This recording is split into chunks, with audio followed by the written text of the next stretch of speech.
আর এবার একটু উত্তর সিকিমে নজর রাখতে হচ্ছে। উত্তর সিকিমে প্রবল তুষারপাত। একদিকে যেমন পর্যটকেরা গিয়েছেন সেই আনন্দ উপভোগ করতে, অন্যদিকে আবার আটকাও পড়ে গিয়েছেন বেশ কিছু পর্যটক। আর এই মুহূর্তে ছবিটা দেখাচ্ছি দেখুন, ইতিমধ্যে ভারতীয় সেনার তরফ থেকে যে ভিডিওটা দেওয়া হয়েছে সোশ্যাল মিডিয়ায়, এক্সক্লুসিভ দেখাচ্ছি দেখুন, যেখানে ফার্স্ট অন এক্সক্লুসিভ ভারতীয় সেনারা মূলত জোরপূর্বকভাবে তৎপরতার সঙ্গে একদম কাজে হাত লাগিয়েছেন রাস্তাঘাট পরিষ্কারে, পর্যটকদের উদ্ধারে।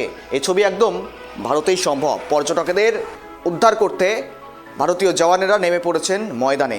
উত্তর সিকিমের ছবি, ভারী তুষারপাতে যানজট তৈরি হয়েছে, পর্যটকেরা আটকে গিয়েছেন। কথা বলবো, সঙ্গে রয়েছে প্রতিনিধি অংশমান। পর্যটকদের উদ্ধারে ভারতীয় সেনাদের অপারেশন হিম সেতু। উত্তর সিকিমে ভারী তুষারপাত।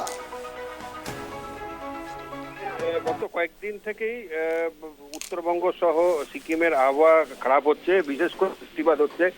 কিন্তু সিকিমের যে উচ্চ স্থান যেগুলো রয়েছে, বিশেষ করে লাচেন, লাচুং, গুরুদুম্বা, এসব অঞ্চলে কিন্তু গত পরশু দিন থেকেই কিন্তু তুষারপাত শুরু হয়েছে এবং গতকাল সারাদিন ধরে প্রবল তুষারপাত হয় এবং তুষারপাত ফলে আটকে পড়ে প্রায় 1,500 কাছাকাছি বিভিন্ন পর্যটক।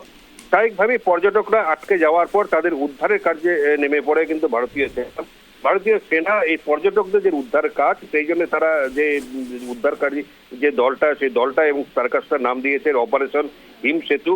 এবং এই অপারেশন হিম সেতুর আন্ডারে থাকা বিভিন্ন সেনা জওয়ান, তারা কিন্তু ইস্টার্ন কমান্ডের অধীনের ত্রিশক্তি কর্পসের সব জওয়ান, তারা এই তুষারপাতের যে প্রতিকূল আবহাওয়া এটাকে উপেক্ষা করে রাস্তার মধ্যে যে ভারী বরফ জমেছিল, সেই বরফ বা তুষারকে কিন্তু সরিয়ে দিয়ে গাড়ি ঘোড়া চলাচলের উপযোগ করার চেষ্টা করে যাচ্ছে। এখনো পর্যন্ত প্রায় 1,000 জন পর্যটককে নিরাপদ স্থানে সরিয়ে নেওয়া হয়েছে এবং এই ক্ষেত্রে কিন্তু যারা আহত বা অসুস্থ তাদেরকে কিন্তু অগ্রাধিকার দেওয়া হচ্ছে এবং 135টির উপরে গাড়ি সহ তাদের পর্যটকরা তাদেরকে তো সরিয়ে দেওয়া হয়েছে যে নিরাপদ স্থানে। যে সেনা সব মিলে বলা যায় উত্তর সিকিমে যেমন ভারী তুষারপাত, পর্যটকরা যেমন আনন্দ নিচ্ছেন, উপভোগ করছেন। সাদা চাদরে একদম বলা যেতে পারে একটা হিমশৈল তৈরি হয়েছে, সাদা চাদরে ঢেকে গিয়েছে পুরো আস্তরণে একেবারে উত্তর সিকিম। এবং অন্যদিকে পর্যটকদের উদ্ধারে তৎপরতার সঙ্গে কাজ লাগাচ্ছে একেবারেই বলা যেতে পারে ভারতীয় সেনা। ধন্যবাদ আপাতত সঙ্গে থাকার জন্য। অপারেশন হিম সেতু, পর্যটকদের ইতিমধ্যে উদ্ধার কার্যে নেমেছেন ভারতীয় সেনারা। 4 days we have been stuck over there due to our great almighty Indian Army. Because of that, today we are crossing this place. I think only few they get chance to go through this pass. Maybe one of the fortune that we've done good this thing, but Indian Army is taking care like us like anything. I'm thankful to. So we have been stuck in Lachen for the last 3 days.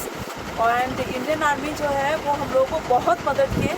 They have helped us in clearing the road.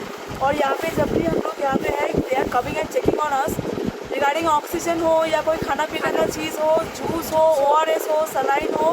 Even the doctors are there taking steps so that हम लोग को कोई भी तकलीफ ना हो। इतने extreme harsh climate में they are taking everything so that we don't face any problem. दिल से I'm saying that I am really proud of the Indian Army and I'm really thankful on behalf of all the people who are stuck here. Thank you very much for your kind service. Jai Hind.